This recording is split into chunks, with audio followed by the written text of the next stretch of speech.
우리 한번 인사를 나누겠습니다. 은혜의 자리에 오신 것을 축하합니다. 큰 은혜 받으세요. 특별한 은혜 받으세요. 할렐루야. 여러분은 신앙생활 하시면서 어떤 은혜를 체험하셨나요?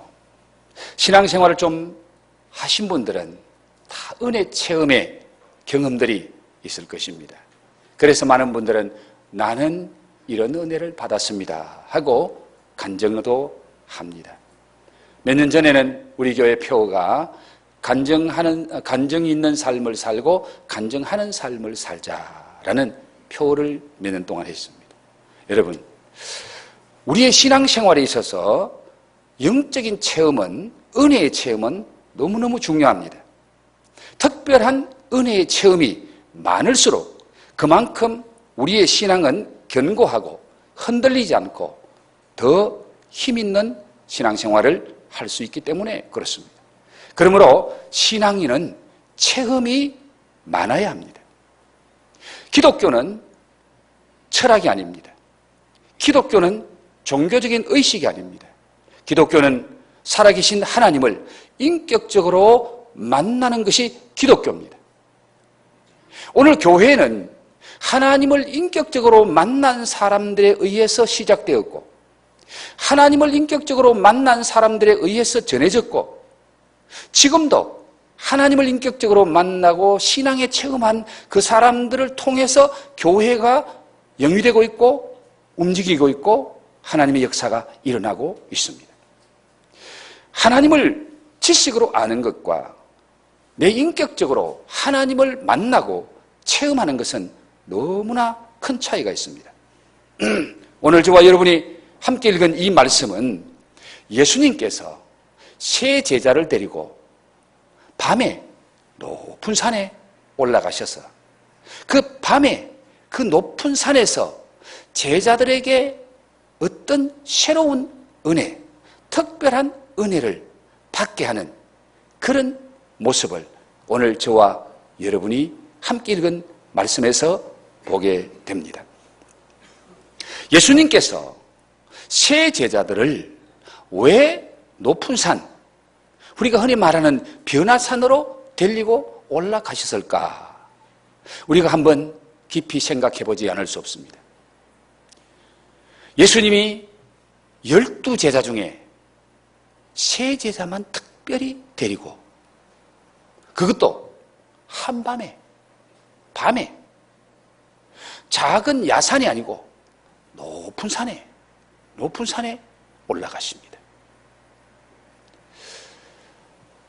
왜 그랬을까요? 여기서 우리는 예수님의 마음을 보게 됩니다. 12제자 중에도 특별히 사랑하는 세 제자만 데리고 예수님이 한밤에 높은 산에 올라간 것은 그들에게 특별한 은혜를 체험시키고 싶은 그 예수님의 마음, 특별한 은혜를 통해서 그들의 인생을 더 아름답고 복되게 바꿔주고 싶은 그 예수님의 마음을 오늘 우리는 이 말씀 속에서 보게 됩니다. 예수님께서 세 제자들에게 그들에게 체험시키고 싶었던 특별한 은혜, 어떤 은혜입니까? 어떤 특별한 은혜를 그들에게 체험시켜 주시고 있습니까? 오늘 여러분 주보를 보시면 좋겠네요. 주보에 있는 말씀을, 줄거리를 보시면서 이 말씀을 좀 들었으면 좋겠습니다. 먼저 특별한 은혜 가운데 예수님께서 영광스러운 모습으로 변화하신 것을 목격하는 그런 은혜를 체험하게 하십니다.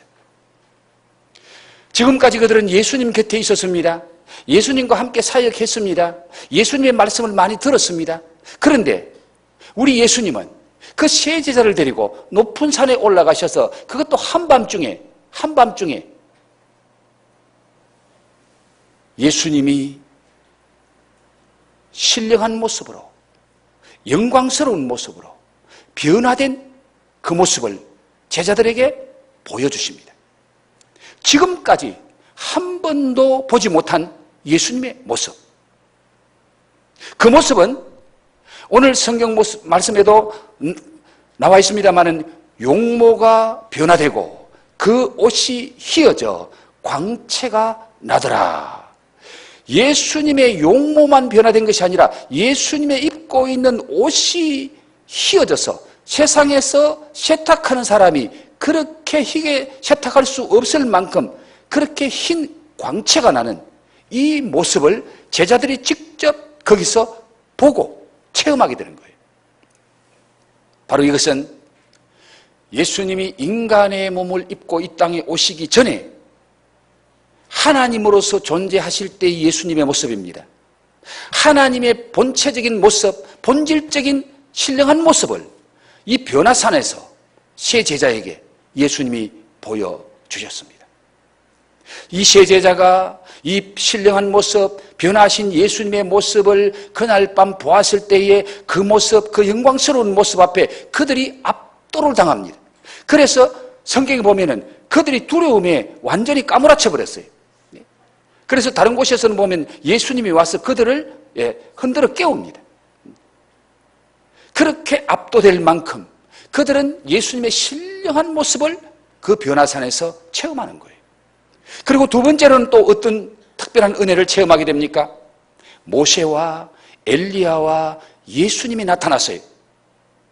아니, 예수님 한 분 모시고 올라갔는데 그날 밤 그 산상에는 모세와 엘리야가 예수님과 함께 세 사람이 나타난 거예요. 거기서 대화를 하고 있습니다. 무슨 대화를 하고 있나요? 오늘 성경에 여러분 그 대화의 내용이 나와 있죠? 31절 볼까요? 시작. 영광 중에 나타나서 장차 예수께서 예루살렘에서 별세하실 것을 말할세. 즉 그들이 대화하는 내용이 예수님의 죽음에 관한 말씀을 나누고 있는 거예요. 자, 여러분, 모세, 엘리야, 살아있는 사람이요, 죽은 사람이에요? 죽은 사람이에요. 예수님이 이 땅에 오시기 전에 2000년 전에, 3000년 전에 있었던 사람이에요.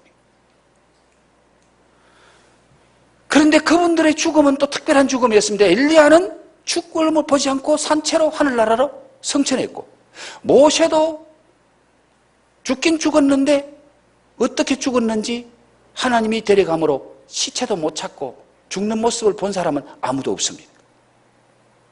그런데 오늘 이 변화산상에서 수천 년 전에 죽었던 모세, 엘리야가 나타나서 예수님과 함께 대화합니다.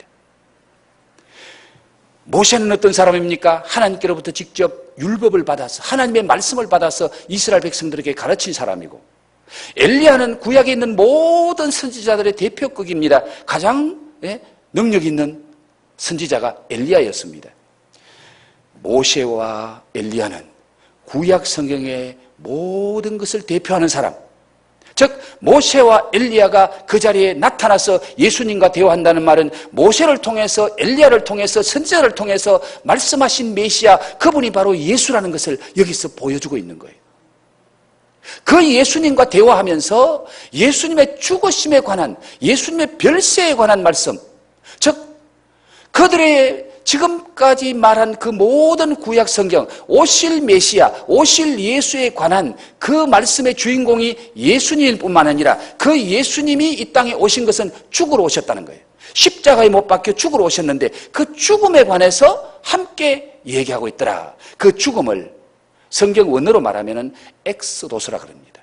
엑소도스, 여러분 혹시 들어본 기억이 나나요?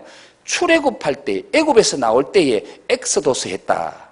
엑소도스라는 말은 뭐뭐로부터 이탈했다, 뭐뭐로부터 나왔다, 뭐뭐로부터 새롭게 출발했다, 그런 의미를 가진 말이 엑소도스인데, 예수님의 죽음을 엑소도스라고 말합니다. 예수님이 엑소도스 하심으로, 예수님이 떠나심으로, 예수님이 죽으심으로 오늘 모든 죄 가운데 있는 인간을 엑소도스 시킨다는 겁니다. 모든 죄 가운데서 죽어가고 멸망할 수밖에 없는 우리 인간들을 그 죽음에서 엑소도스, 그 저주에서 엑소도스, 지옥에서 엑소도스 시켜서 천국 보내고 하나님의 은혜 받고 하나님의 자녀되게 하는 이 놀라운 축복은 예수님의 죽음을 통해서, 십자가를 통해서 우리에게 주어진다는 것을 이 말씀 속에서 보여주고 있습니다.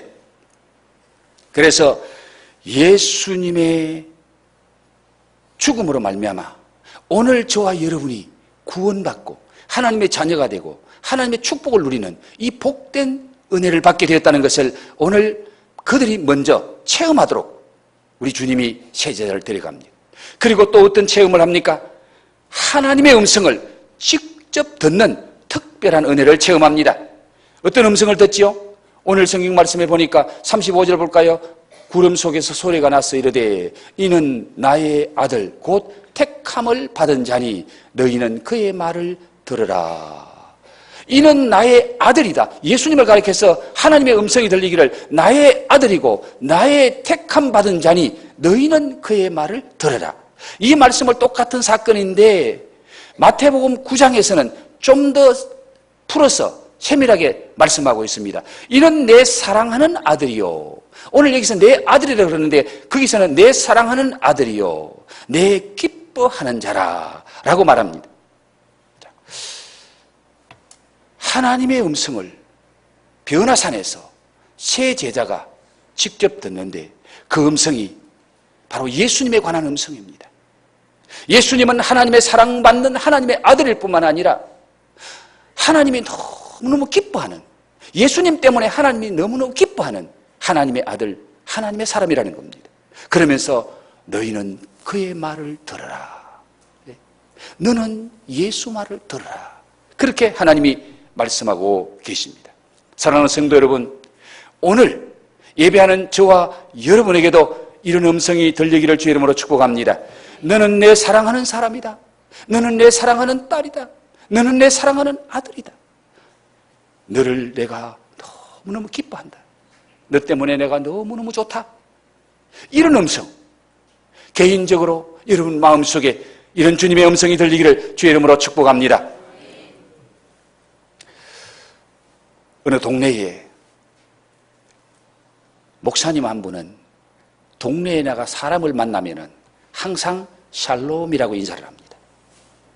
그런데 한날 동네에서 좀 얼굴이 시커먼, 그리고 배가 좀 불룩하게 나온 그런 한 분을 만나게 되어서 예수님이 그 사람을 보면서 샬롬하고, 그 목사님이 그 사람을 보고 샬롬하고 인사를 했습니다.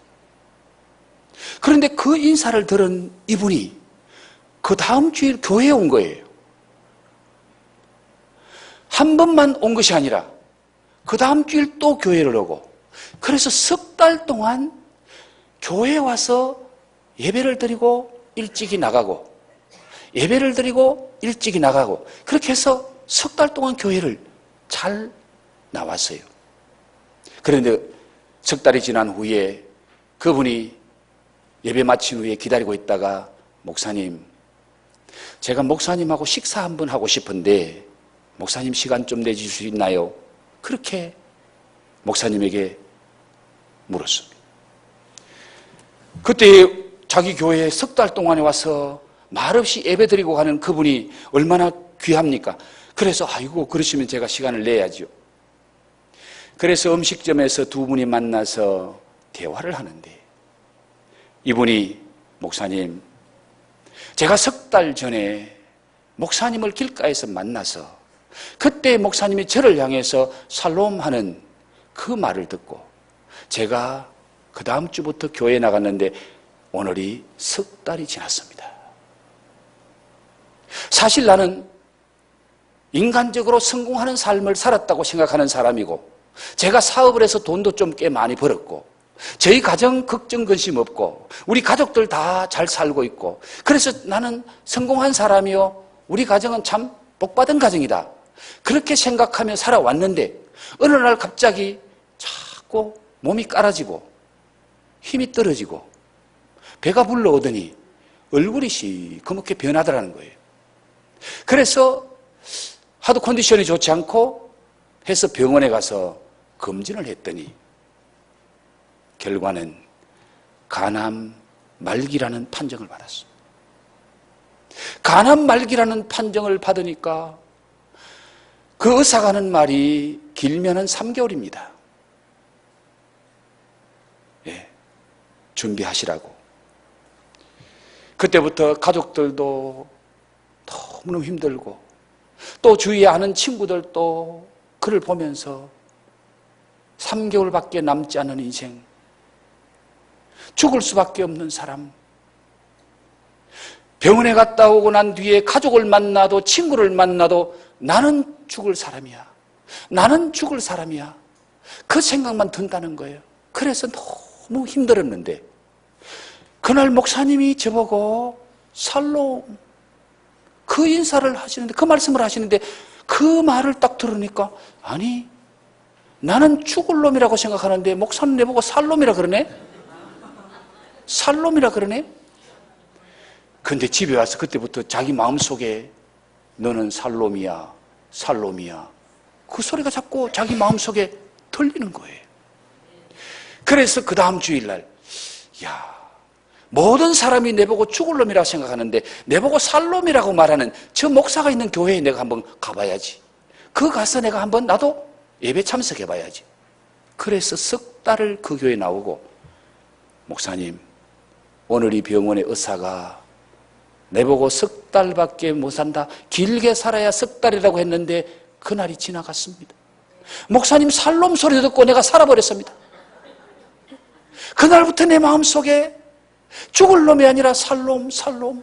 나도 살 수 있겠구나. 나도 살롬이구나.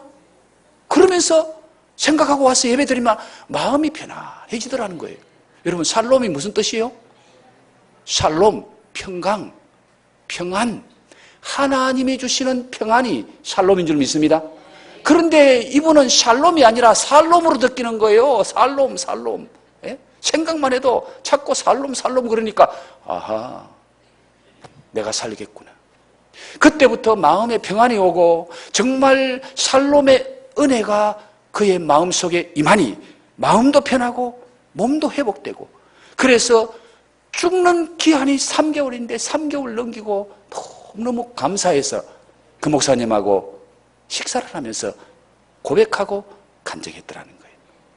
사랑하는 성도 여러분, 목사로부터 샬롬이라는 인사 한마디 듣고 그 말이 마음에 들어가서 그 마음을, 그 말씀을, 그 인사를 붙잡아도 죽을 사람이 살아나는데 오늘 여러분 하나님의 음성이 여러분에게 들리면 여러분의 인생이 달라질 줄 믿습니다. 여러분이 삶이 변화될 줄로 믿습니다. 변화산에 올라간 세제자는 하나님의 음성을 듣는 거예요. 이는 내 사랑하는 아들이요 내 기뻐하는 자다. 내 기뻐하는 자다. 그 음성을 듣는 순간에 그들의 마음속에 그래 예수님은 하나님이 너무너무 사랑하는 사람이구나. 예수님 때문에 하나님이 저렇게 기뻐하시는구나. 그렇다면 그 예수를 믿는 우리에게도 그 은혜가 임하겠구나. 그 음성, 하나님의 음성을 듣고 하나님이 우리를 향해서 내가 너를 사랑한다. 내가 너 때문에 참 기쁘다. 그 음성이 마치 제자들은 예수님을 향해서 하나님이 하신 그 말씀이 자기들을 향해서 하신 말씀으로 들려지는 거예요. 오늘 예배하는 이 시간에 우리 주님의 음성, 내가 너를 사랑한다. 너는 내 사랑하는 아들이요 내 사랑하는 딸이다. 너 때문에 내가 너무 행복하고 너 때문에 내가 너무 기쁘다. 그런 주의 음성이 여러분에게 있기를 주의 이름으로 축복합니다. 여러분의 마음에 들리기를 주의 이름으로 축복합니다. 그 말씀 한마디, 하나님의 말씀, 하나님의 음성이 한마디만 여러분의 마음속에 들려지고 믿어지면 여러분의 인생이 바뀌어질 줄 믿습니다. 여러분의 문제가 해결될 줄 믿습니다. 죽을 사람이 살아날 줄로 믿습니다. 자, 예수님께서 세 제자들을 변화산에 데려가서 높은 산에 데려가서 어떻게 이런 은혜를 체험하게 하시는지 오늘 말씀을 통해서 한번 살펴보겠습니다. 먼저 특별한 은혜의 장소로 데리고 가심으로 특별한 은혜를 체험하도록 예수님이 역사하신 거예요. 28절 말씀 다시 한번 같이 볼까요? 시작. 이 말씀을 하신 후 8일쯤 되어 예수께서 베드로와 요한과 야고보를 데리고 기도하시러 산에 올라가사. 예수님이 베드로와 요한과 야고보를 데리고 어디로 갔어요? 산에 올라갔는데 마태복음에는 높은 산이라고 구체적으로 말합니다. 높은 산으로 데리고 올라갔다. 왜 산으로 데리고 올라갔을까요? 세상에는 세속적인 소리가 너무 많이 들려. 세상에는 이것저것 인간의 소리가 너무 많이 들려. 그런데 높은 산에, 그것도 밤에 올라가니까 세상 모든 것들은 다 잠들었어. 캄캄하고 주위에 보이는 것도 없고 고요하고 떠드는 인간 소리도 없고, 그런 장소에 예수님이 세 제자를 데리고 간 것은 바로 거기에 하나님이 임재하시고 하나님의 은혜가 임하는 장소이기 때문에 예수님이 그 장소에 사랑하는 세 제자를 데리고 간 줄로 믿으시기 바랍니다. 네. 여러분, 은혜의 장소에 가야 은혜 받게 된다는 것을 오늘 이 말씀이 우리에게 깨우쳐 주는 거예요. 여러분, 비를 맞으려면 어디 가요? 비가 오는데 나가야 비를 맞습니다. 불의 뜨거움을 체험하려고 하면은 불이 활활 타는 곳에 가야 그 불의 뜨거움을 체험할 수 있어요. 호랑이를 잡으려고 하면 어디 가야 됩니까? 호랑이 굴에 가야 호랑이를 잡습니다. 하나님을 만나고 하나님의 임재를 체험하고 하나님의 은혜를 체험하려고 하면 하나님이 계시는 곳, 하나님의 은혜 베푸시는 곳, 그곳에 가야 하나님의 은혜를 체험하게 될 줄로 믿습니다. 그래서 우리 예수님은 하나님의 은혜가 있는 곳에 제자를 데리고 가는 거예요. 데리고 가는 거. 그것이 힘들어도, 높은 산이라도, 그것이 한밤중이라도 그곳에 가야 하나님의 은혜를 체험하기 때문에. 이스라엘 백성이 출애굽할 때에 홍해 바다가 갈라집니다. 홍해 바다가 갈라지는 체험은 그 현장에 있는 사람만 하는 거예요. 이스라엘 백성들이 가나안 땅에 들어가기 전에 마지막 여리고성 앞에서 요단강이 갈라집니다.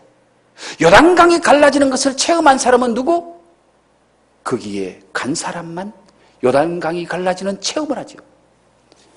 오늘 사랑하는 성도 여러분, 우리가 하나님의 특별한 은혜를 체험하려고 하면은 하나님의 특별한 은혜가 임하는 곳에 가야 그 은혜를 체험하게 될 줄로 믿습니다. 그 은혜 임하는 특별한 장소가 오늘 이 자리인 줄 믿으시기 바랍니다. 주님의 교회인 줄 믿으시기 바랍니다. 그리고 특별히 여름에 수련회하고 캠프하는 그곳이 특별한 은혜가 임하는 장소인 줄 믿습니다. 그곳에 가는 자만, 그곳에 참석하는 자만 그 은혜를 체험하고 그 은혜를 받게 되는 거예요. 예수님이 부활하셔서 사랑하는 제자들을 찾아가십니다. 그런데 그때 한 사람 빠지지요? 누가 빠졌어요? 도마라는 제자가 그 자리에 없었습니다. 부활하신 주님이 나타나셔서 부활하신 주님을 만나고 부활하신 주님의 음성을 듣고 부활하신 주님의 특별한 은혜를 받는 그 자리에 도마가 빠진 후에, 일주일 후에 도마가 말합니다. 헛소리하지 말어. 죽었던 자가 어떻게 살아나? 너희들이 다 말해도 나는 예수 부활 못 믿어. 내가 예수님 직접 만나서 손에 그 손바닥에 내가 손가락 넣어보고 그 옆구리를 내가 만져보기 전에는 나는 예수 못 믿어. 왜 도마가 그렇게 불신하고 예수 못 믿습니까? 예수님 만나는 자리에 도마가 빠졌기 때문에 그래요. 다른 제자 다 예수님 만났는데, 부활하신 주님 만났는데 도마는 그 자리에 무슨 이유 때문인지 몰라도 그 은혜의 자리에, 그 정말 주님 만나는 자리에 도마는 없었기 때문에 도마는 헛소리하고 있는 거예요. 딴소리하고 있는 거예요. 불신앙적인 소리하고 있는 거예요. 사랑하는 성도 여러분, 은혜의 자리에 동참함으로 특별한 은혜를 받는 저와 여러분 되기를 주의 이름으로 축복합니다. 저는 수요일 저녁마다 조금 안타까움을 느낍니다. 저는 사실 주일보다 수요일 저녁이 더 좋아요. 수요일 저녁에는 정말 은혜를 사모하는 사람들만 와요. 그렇기 때문에 수요일 저녁에 말씀을 전하면요, 수요일 저녁에 오는 분들이 얼마나 그 은혜를 잘 받는지 몰라요. 그리고 막 그 말씀 붙잡고 뜨겁게 기도해요. 그런데 그 은혜의 자리에 너무 많은 사람이 못 오는 거예요.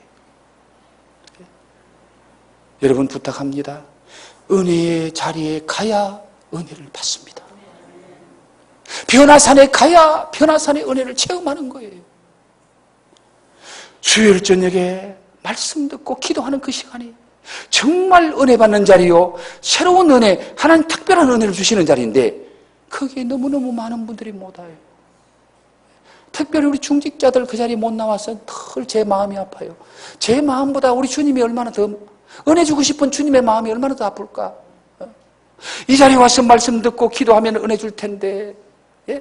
우리 주님의 안타까운 마음을 우리가 느낍니다. 은혜의 자리에 동참할 수 있기를 주의 이름으로 부탁합니다. 그리고 그들은 특별한 기도를 통해서 특별한 은혜를 체험하게 하셨습니다. 자, 28절 말씀 다시 한 번 더 같이 읽습니다. 시작. 이 말씀을 하신 후 8일쯤 되어 예수께서 베드로와 요한과 야고보를 데리시고 뭐 하시러? 기도하시러 산에 올라가 뭐 하실 때? 29절. 기도하실 때에 용모가 변화되고 그 옷이 휘어져 광채가 나더라. 예수님이 베드로와 요한과 야고보를 높은 산에 데려간 목적이 뭐예요? 뭐 하게 하려고? 기도하게 하시려고. 기도를 체험시키려고. 그래서 기도하려 하시려고, 기도하게 하시려고, 기도하시러 높은 산에 데리고 올라갔고, 기도하실 때에 변화가 일어났습니다. 용모가 변했습니다. 신령한 체험을 했습니다. 사랑하는 성도 여러분, 영적인 체험은, 신령한 체험은 기도 외에는 그런 체험을 할 수가 없어요. 그래서 예수님도 말합니다. 9 제자에게 기도 외에는 이런 유가 나갈 수 없느니라. 기도 외에는 이런 역사가 일어날 수 없느니라. 주님이 그렇게 기도하지 않는 9 제자에게 말하는 거예요. 자, 예수님의 12제자 중에 그날 밤에 세 제자는 어디 있었어요? 변화산 높은 곳에 기도하는 곳에 있었습니다. 그럼 9 제자는 어디 있었어요? 산 아래에 있었어요. 산 아래에 있었는데 변화산에 올라가서 기도하는 제자들에게는 신령한 세계를 봅니다. 예수님의 영광스러운 모습을 봅니다. 하나님의 음성을 듣습니다. 그런데 산 아래에 있었던 9 제자 그날 저녁에 뭐 했는지 알아요? 간질병 들린 아이 하나를 데려온 그 아버지와 간질병 들려서 거품 내는 그 아이 때문에 망신살이를 뻗치는 그 시간이었습니다. 그 아이 아버지가 간질병 들린 아이를 예수님의 제자들에게 데려오면 예수님의 제자들이 고쳐줄 줄 알고 데리고 왔는데 이 산 아래에 있는 9 제자가 밤새도록 그 아이 하나 붙잡고 실험했는데 그 아이가 안 되는 거예요. 귀신이 안 쫓겨나는 거예요. 아이가 고쳐지지 않는 거예요. 여러분, 똑같은 예수님의 제자들입니다.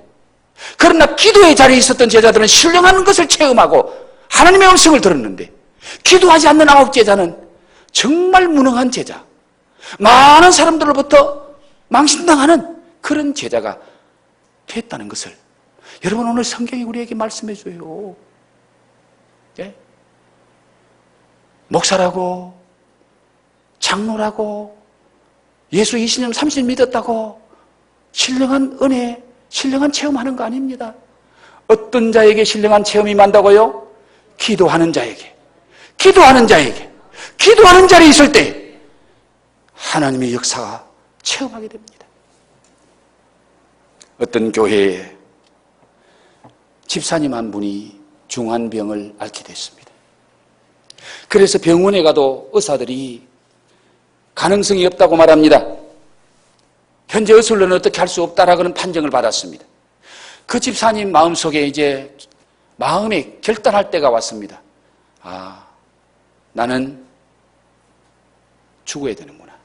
나는 하나님 앞에 가야 되는구나. 그런 마음을 하니까 이 집사님 마음속에 그래, 내가 죽을 때 죽더라도 예수님 한번 보고 죽었으면 좋겠다. 예수님 한번 만나고 죽었으면 좋겠다. 그런 마음이 생기는 거예요. 그래서 이 집사님이 작심하고 기도원에 올라갔습니다. 기도원에 올라가서 죽음을 앞둔 그 집사님이 얼마나 간절하게 기도했겠어요. 하나님, 내가 이런 병에 걸려서 더 이상 이제 의술로는 안 된다고 하는데 하나님, 내가 죽을 때 죽더라도 예수님 한번 보기를 원합니다. 예수님 한번 만나기를 원합니다. 그래서 내가 천국 가는 확신을 가지고 내가 죽기를 원합니다. 기도원에 가서 막 간절하게 하나님 앞에 몸부림치며 기도했습니다. 그런데 그렇게 간절히 기도하는 어느 날, 기도하는 시간에 환상이 보이는 거예요. 그렇게 보기를 원하고 기도했던 예수님의 모습이 환상 중에 나타난 거예요. 어떤 예수님이 나타났는가 하면은 예수님이 십자가에 못 박혀서 피 흘리는, 그 예수님이 피 흘리는 손을 가진 그 예수님이 자기 앞에 나타났는데, 예수님의 손에서 피가 뚝뚝 떨어지는데 그 피가 자기 몸에 떨어지더라는 거예요. 자기 몸에. 그런 환상을 보는 순간에 자기 몸에 있는 질병이 자기도 모르게 나아버렸어. 기도하는 시간에 특별한 은혜가 임할 줄로 믿습니다. 기도하는 시간에 하나님의 능력이 임할 줄로 믿습니다. 기도하는 시간에 우리의 문제가 해결될 줄 믿습니다. 우리 예수님은 사랑하는 세제자를 데리고 높은 산에 올라가서 기도하는 시간에 기도하러 올라갔습니다. 구경하러 간 게 아니에요. 야, 높은 산에 올라가서 우리 야경 한번 구경하자. 세상이 어떻게 잠들었는지 한번 보자. 그렇게 간 것이 아니고 조용한 곳에 가서 기도하려고, 특별히 기도하려고, 특별히 기도하는 가운데 예수님의 신령한 모습, 예수님이 변화되는 모습을 그들에게 보여줬을 뿐만 아니라 모세도 보고 엘리야도 보고 하나님의 음성도 듣고, 그 시간이 무슨 시간? 그 시간이 뭐 하는 시간? 기도하는 시간. 기도하는 시간. 여러분에게 이런 기도의 역사가 있기를 축복합니다. 기도의 간증이 있기를 축복합니다. 기도 응답의 간증을 많은 사람 앞에 할 수 있는 그런 은혜, 그런 축복을 여러분들이 받기를 소원합니다. 마지막으로 예수님을 뜨겁게 사랑하는 자에게 우리 예수님은 특별한 은혜를 체험하게 하셨습니다. 자, 예수님의 제자가 몇 명이었어요? 12명. 그런데 변화산상에는 몇 명이 갔어요? 3사람. 누구요? 베드로, 요한, 야고보. 3사람. 자, 예수님이 제자가 12명이면은 12명 다 데리고 가시지 왜 3사람만 데려갔을까? 이유가 뭘 것 같아요? 이유가 뭘 것 같아요? 자, 중요한 일은 중요한 사람에게 알립니다. 중요한 일은 중요한 사람에게 맡깁니다. 여러분, 가장 중요한 사람은 가장 사랑하는 사람입니다. 여러분이 가장 중요하게 생각하는 사람, 어떤 사람이요? 여러분이 가장 사랑하는 사람이죠. 그 사람이 누구예요? 가족이잖아요. 그렇죠? 여러분이 가장 중요하게 생각하는 사람이 가족이 아니면은 그건 이상한 사람이에요. 그건 좀 이상한 사람이죠. 오늘 예수님께서 세 제자만을 데리고 가셨다는 것은 예수님이 가장 중요하게 생각하는 사람 12제자 중에도 이 3사람이라는 거예요. 여기만 그런 것이 아니라 여러분 성경에 보면요 3곳 4곳이 나옵니다. 중요한 곳에 세제자, 게세마네 동산에 기도할 때도 세제자만 따로 데리고 올라가세요. 죽은 사람 살리는 현장에도 세제자만 따로 데리고 갑니다. 예수님의 그 12제자 중에는 가룟 유다도 있었어요. 가룟 유다 그런 신령한 거 보면은 저거 미쳤다 그럴 거예요. 예? 거긴 도마도 있었고 빌립도 있었고 도마같이 의심 많은 사람, 그런 거 보면은 이상한 것 봤다고 이상한 짓 할지도 몰라. 그런데 우리 주님은 당신이 가장 사랑하는 사람, 당신이 가장 중요하게 생각하는 3사람을 데리고 앞으로 당신께서 가장 중요한 일을 맡길 그 3사람에게 특별한 은혜 주시려고, 특별한 은혜 체험하게 하시려고 3사람을 데리고 올라가셨다는 겁니다. 사랑하는 성도 여러분, 예수님께 인정받는 저와 여러분 되기를 주 이름으로 축복합니다. 예수님이 소중하게 생각하고 사랑할 수밖에 없는 저와 여러분 되기를 주 이름으로 축복합니다. 그런 자는 어떤 자인가? 주님을 사랑하는 자라는 겁니다. 요한복음 14장 21절에 나를 사랑하는 자는 내 아버지께 사랑을 받을 것이고 나도 그와 함께해서 그에게 나를 나타내리라. 나를 사랑하는 자는 내 아버지께 사랑받고 나도 그를 사랑하고 그에게 나를 나타내 보여준다 그랬어요. 어떤 자에게 주님 당신을 나타내 보여줘요? 나를 사랑하는 자, 나를 사랑하는 자. 예수님 사랑하기를 바랍니다. 예수님을 최고로 사랑하시기 바랍니다. 그러면 그 예수님이 좋은 것 우리에게 주고 싶은 거예요. 특별한 것 주고 싶은 거예요. 특별한 것 주실 때 그 사람에게 주는 거예요. 그 사람에게 주는 거예요. 예수님 한 분만으로 만족할 수 있기를 주의 이름으로 축복합니다.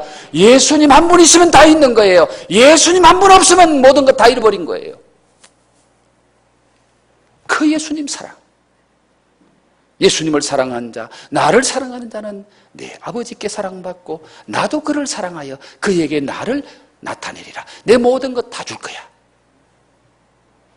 예수님 특별히 사랑하시고 그 예수님의 특별한 사랑, 특별한 은혜 체험할 수 있기를 주의 이름으로 축복합니다. 예수님께서 사랑하는 세 제자에게 이런 특별한 은혜를 체험하게 하신 그 목적이 무엇입니까? 오늘 성경에 보니까 마지막 절 다 같이 봅니다. 시작. 소리가 그침에 오직 예수만 보이더라. 제자들이 잠잠하여 그 본 것을 무엇이든지 그때는 아무에게도 이르지 아니하니라. 소리가 그침에 오직 누구만 보였어요? 예수만 보이더라.